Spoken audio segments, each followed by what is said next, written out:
Hello दोस्त, नमस्ते। मैं हूँ रीना यादव। मेरे चैनल पे आप लोग का स्वागत है और मेरे चैनल का नाम है रीना यादव ऑफिशियल।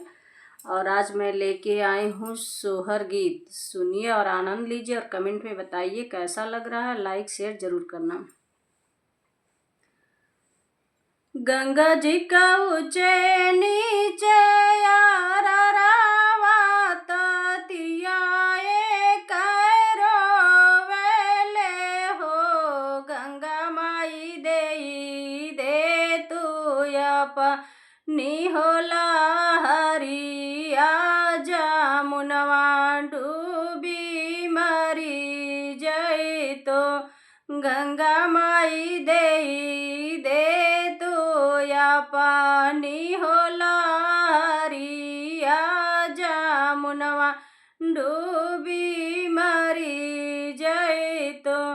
किया तो है तेरी नैया दुखा, किया तो है ससुर दुखा हो।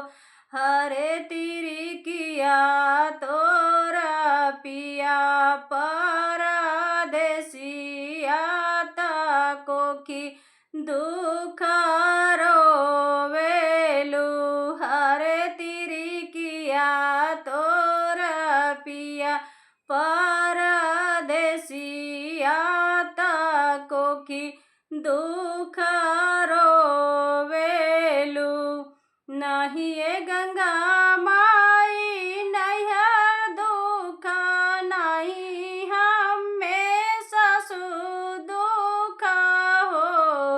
हरे गंगा माई अपन प्रभु मारे न हो में वाला हरिया तुहरो मांगिला।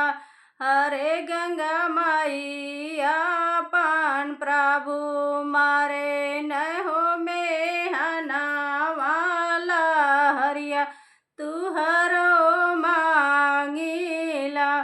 फिर जाहु ये तेरी फिर जाहु घर के लावटी जाऊ हो। हरे तेरी आजू के नावा ही हो माई नावा बाबुलवा आंगन खेली है ना। अरे तेरी आजू के नावा ही हो माही नावा बाबुलवा आंगन खेली है ना। ससु तुहरा मिसी है ननदा खेलाई है हो। हरे तेरी प्रभु तुहरा दाना कही बोलाई है।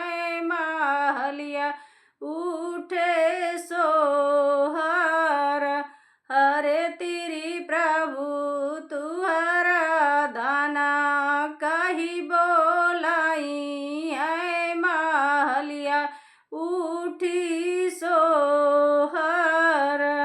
गंगा जी का ऊंचे नीचे यारा रावता तिरिया एक वेले हो।